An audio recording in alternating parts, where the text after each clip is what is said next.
I knew coming into medical school here that I would want to be in Flint. We definitely encourage them to step out of the traditional medical education box.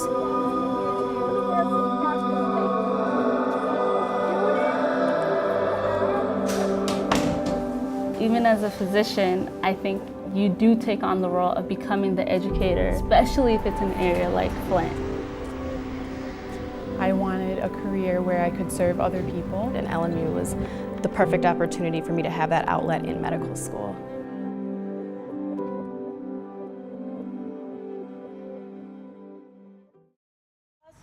She just borrowed $4 from her mom. And she wanted the money to take her children to McDonald's, and her food stamp stuff was coming in the next day.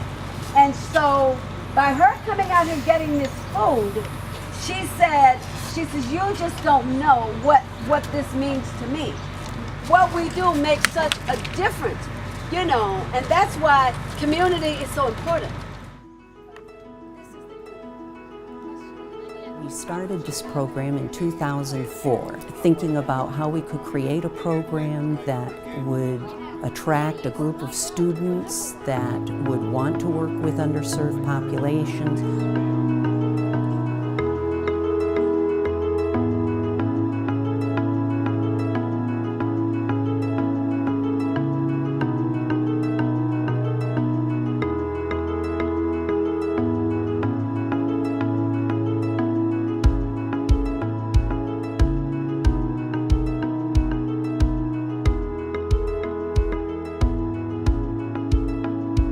Their first 2 years, they're either in East Lansing or Grand Rapids. After that, then, they move to Flint.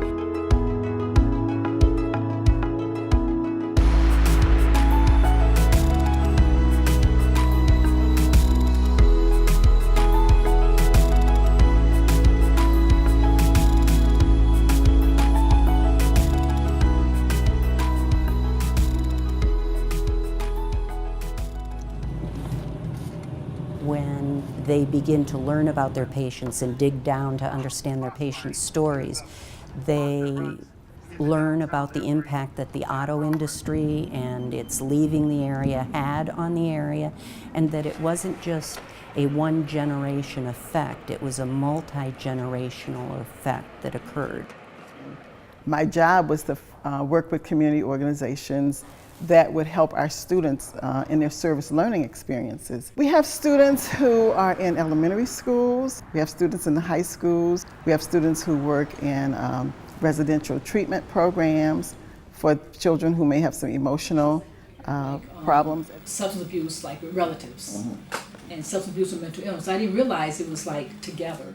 Their entire third year they spend with the agencies. Once a week on Wednesday afternoons, and as the relationships evolve, a lot of our students spend even more time with the agencies. We are currently in Traverse Place, which is a transitional home for youth that are 17 to 21 that are struggling with barriers in life that need a little bit more direction and a place to stay. So it's totally not medical, it's not related to healthcare even. But what we're here to do is understand what's stopping them from getting to where they want to be and identifying those obstacles and helping them overcome them. So the first part is just going to be an interest survey saying am I interested in this, am I interested in that? It's probably something that you've taken in high school yourself. But it'll give them a suggestion of different jobs that fit what they are looking for in a job ideally, along with different levels of preparation to get to different levels of that job. So from there, we also made a different thing about what's around Genesee County. So this green house symbol is Traverse Place where we are right now. And different icons have different meanings, like this icon that's blue, that's an education cap, and other job locations that they can use to get access to different resources that'll help them. So you said, and hope to include. I took out hope to include, but will include. Okay, yeah. I think I use that phrase a lot. We should just say we're just committing to doing it. Yeah. So we're in the process right now of looking to get grant funding from several places like Community Foundation of Greater Flint and other local grants. So we're trying to get funding so that we can kind of take these resources to the next level and just make sure that they're very accessible, not just to the people that are residents of Traverse Place, but also to people that are just youth in general, in Genesee County in general. So I went and mentored and tutored kids at Flint Northwestern High School. What blew my mind the most was how passionate and driven these kids were, but they just didn't have the avenue to get where they wanted to go. The thing that they were most worried about was their test scores for the SAT and ACT. We worked with them on their college essays. We helped them get scholarships. And it kind of reminded me of why I was going into medicine. Even as a physician, I will not only serve patients in the hospital, but I will serve them and educate them and, you know, provide resources for them and help them navigate life a little bit. I knew that when I went into medical school that I would want to kind of continue that same theme that's kind of been in my life this whole time of giving back, working with the underserved, and LMU was the perfect opportunity for me to have that outlet in medical school.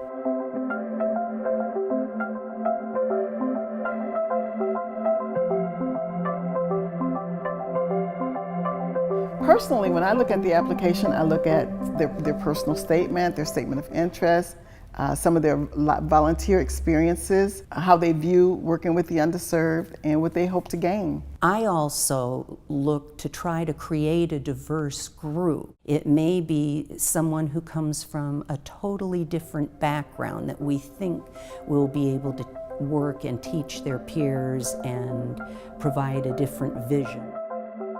I was born and raised in Denmark, so Copenhagen, Denmark, and then my family moved out to Seattle, Washington when I was 12.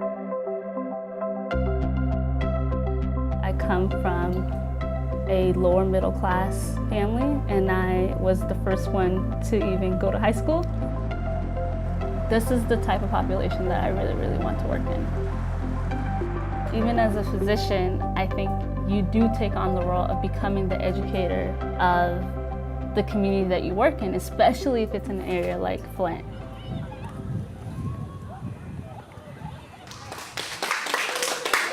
Can anyone find the oxygen?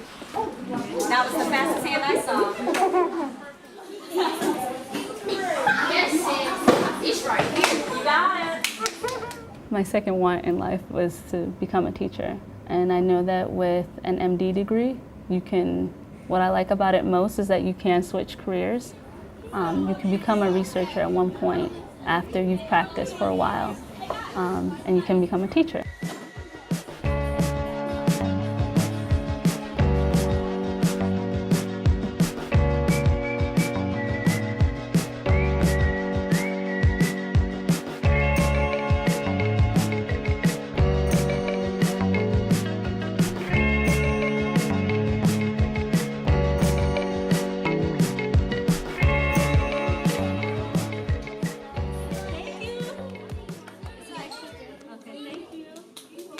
In high school, I used to work a lot, UPS and Sears, and one of my English teachers, which I had every year, stopped me. He told me, okay, instead of working, why don't you go to college and then later on be able to really help out your family. But then I took a nursing class. And that's the class that I really, really fell in love with. So now I'm in Flint for my third year and fourth year clinicals. I'm going to now graduate 2019 instead of 2018. At this point in my life, since I delayed my step one, all I do is literally study.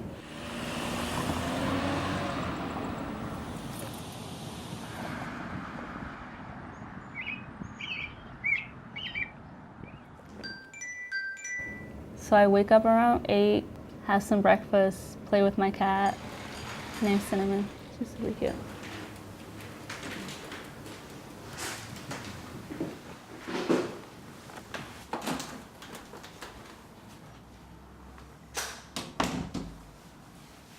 And then literally come here and sit in this spot all day and read. 10 is when I try to go home, 10 p.m. and then repeat. I mean, I haven't started in the clinicals yet, so that's the thing. I delayed my step one, so I'm going to be starting in January. It's a test that really determines what you can do. So if you do really well, you have a lot of options, and you can be pretty picky about where you want to practice when it comes to like region-wise. And if you don't do well, or if you barely pass, it's like you're pretty limited.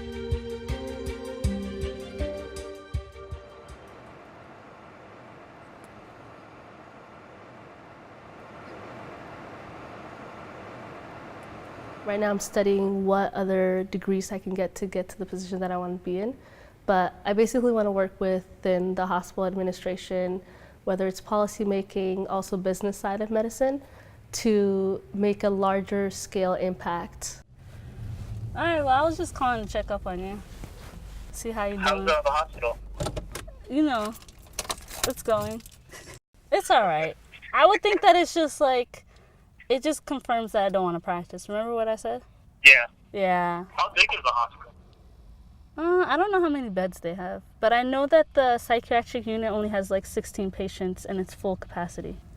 I'm just saying, I think that's why I'm happy that I switched over to like wanting to do business side of medicine instead of like practicing. Not necessarily that it's a bad thing to be a clinician, because you're still making an impact to those patients, but for me, I see it more as an individual level, and I want to work on a larger scale. We never tell them that they have to be primary care, that that's part of the deal, because it's more important for them to find the place that is the best fit for them. And they have shown me that we were right. They will still be more cognizant of underserved issues in the populations they serve, and they will look to find ways that they can reach out into communities to be able to serve. The thing that LMU has done for me is when I walk into a room, I don't ask, why aren't you taking the medicine? I'm asking myself, what barrier could be in this patient's way?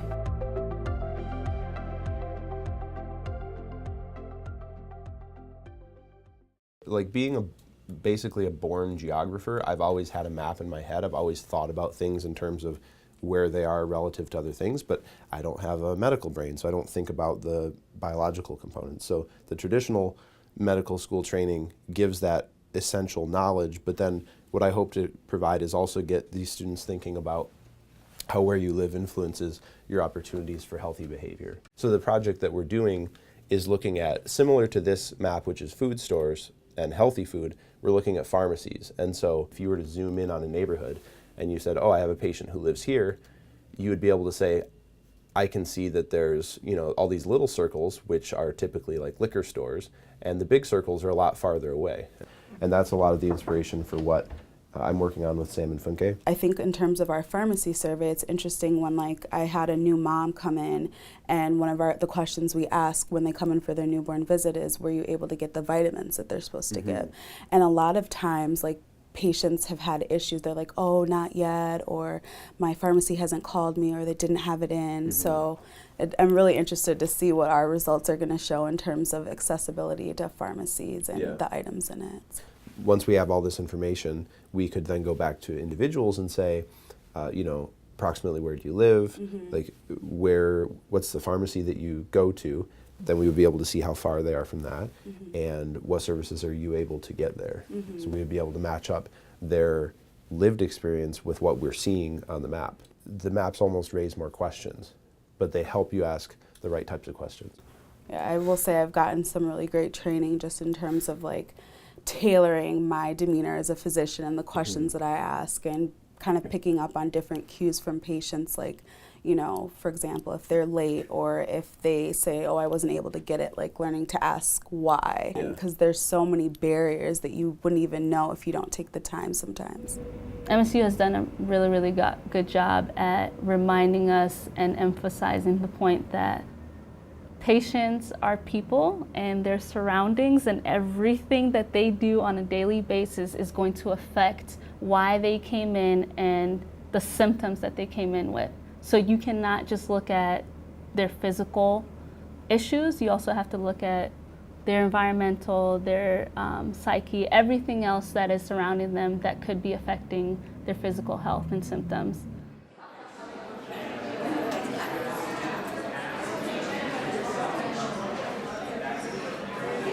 Over the next hour or so, you'll participate in a simulation in which you assume the identity of a family who is living in poverty. You will be living in poverty for 1 month. Your month will be broken into 4 15-minute segments. The object of this exercise is so that you can see some of the day-to-day experiences, the realities that people living in poverty face. And hopefully it will encourage you to become more sensitive and more understanding as you carry out your career as medical providers. Okay, open your packets now. I'll give you 5 minutes to help identify what your family unit looks like. How many do we have? We have 1, 2, 3, 4, 5. We only have 6 passes. You have to have a transport pass every time you go to places. So in order to get the kids over to school, I needed 1, but we started off with 6. In order for my wife to go to work, she needed 5 for the whole week to earn a paycheck. So then that 1 pass, I got the kid to school, then I couldn't do anything for the rest of the week. Doing everything that you were supposed to do, but there are so many things in the system that were out of your control. I just need 1 bus pass here. I'm gonna just give you all of this. Once I get a bus pass, we're gonna have to pawn all of it. Should I even bother getting my check from last week? Yes. Yeah? Then you might not even be able to cash it. But should I get it just in case? Let me see how much we can get. Yep. Yeah, because we just got evicted, right? Yeah, we did. I was able to coordinate with my boyfriend, who was the simulated boyfriend, to get what we needed and get everything done. And so we went from being evicted to having a home and having food on, and just able to coordinate in that way. 7 minutes. Okay. Oh, for me to Go shelter out time. social services. Maybe let's go to social services real fast and see. That's okay. Oh no, I don't know. No, I mean we need. I just don't know what other services are available here. So that one is like work. That's where I went to for work. Then there's public service. What's this interfaith thing right here? What? This interfaith. Oh, maybe that's another sort of shelter. Yeah, we are at another shelter and we're about to get Evicted? released, something like that, Okay, at a shelter. I need an eviction notice. Oh no, we're at a homeless shelter right now. Okay, over there. Okay, your time is up, so that means you gotta come back. She just blew the whistle. Oh, okay. So they don't offer housing at the. They do, but we need an eviction notice.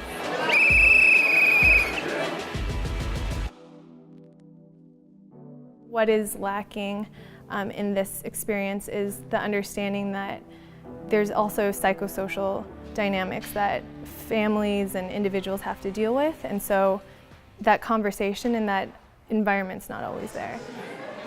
See, there are a number of people who got evicted, so it is very difficult, but the one thing that you really, that we all have to remember, when we see someone that is homeless, they haven't lost their education. You have master's degrees who may sometimes end up homeless. They don't all of a sudden become unsmart. You have doctors and lawyers who have been in trouble. I've lived in a car before, and not a lot of students at MSU know that, but I think I was fortunate to be in a family that was very hopeful, where my parents were very much like, well, education's your way out, like, remember, education's your way out. But a lot of people don't know the opportunity of having an education at all.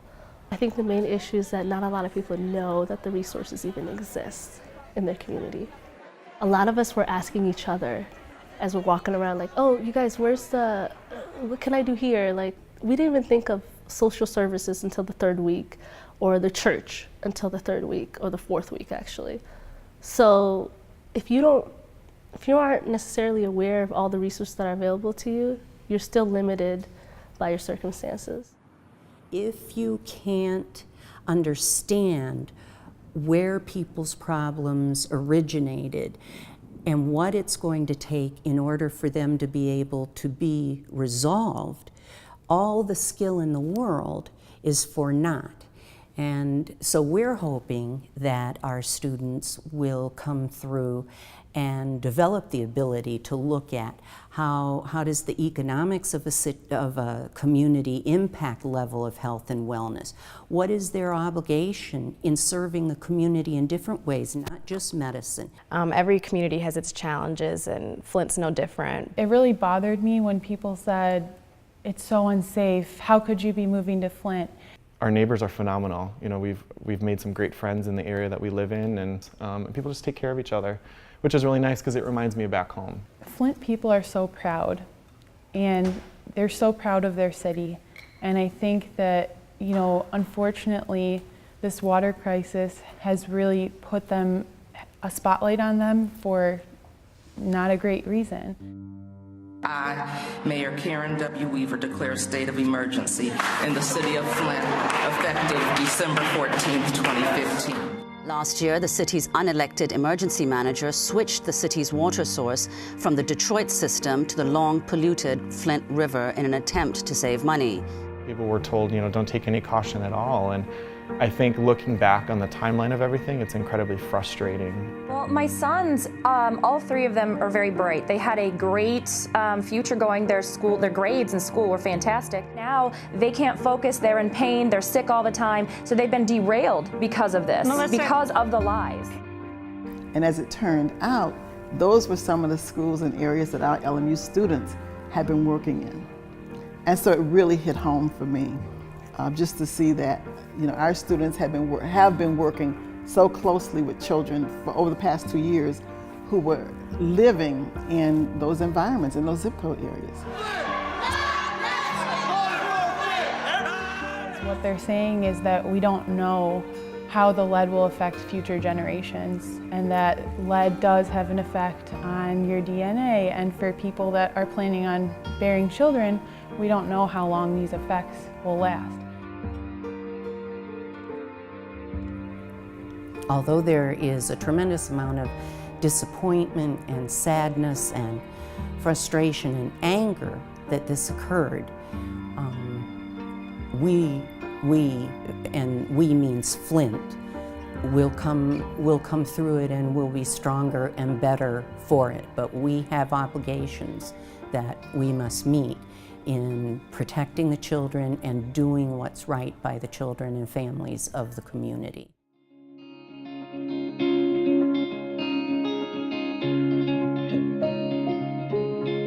How many people in here know someone who has hypertension or high blood pressure? Yeah. Do you guys see them taking medications all the time? Yeah. That's definitely something else that can happen. So lead not only does something in the moment acutely to you, but it is also long-term. So it has a lot of effects down the line, right? You guys have lived here. You guys know the whole story about the lead crisis, right? But how many of you feel like you have the ability to make a change? The next thing that we want to do is we want your voices heard. And the best way we could think of it is every elementary school that we go to, we have you guys write letters to your state representative. And we bundle them together and we send it to the representative and we wait for their response. Because we want you all to be heard as a big group.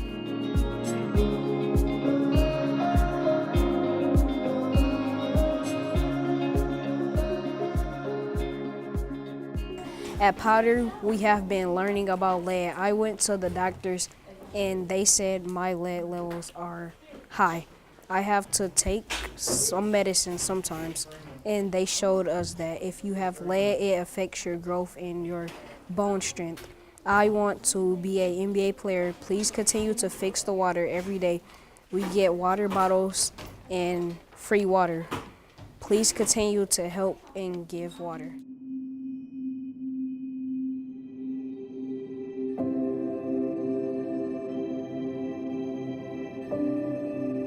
We're going into a profession that allows you to have a voice. You know, you have the ability to make change if you see something happening that shouldn't be happening.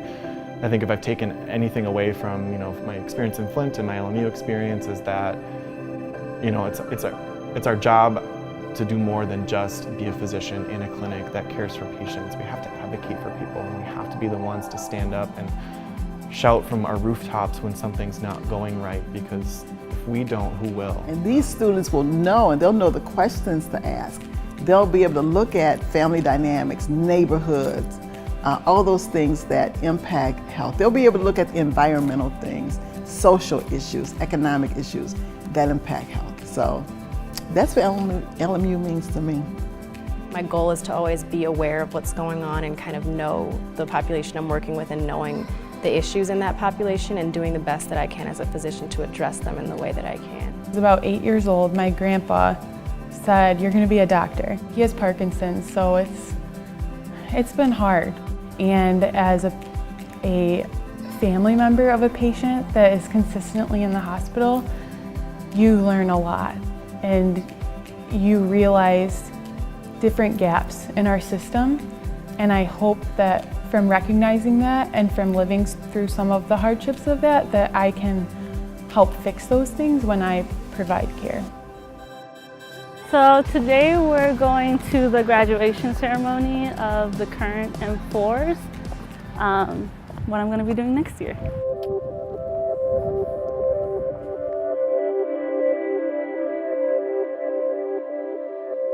I'm excited for them, but I do wish I was graduating this year. But I'm happy that I took the year off to do research. It kind of reset me and my thinking into like why I went into medicine and why I've chosen to stay within the field even though it's not the typical route. The reason why I want to go to admin is more so for the proper delivery of healthcare. People are being treated as if they're goods, and so it doesn't really work like that when it comes to a patient's health.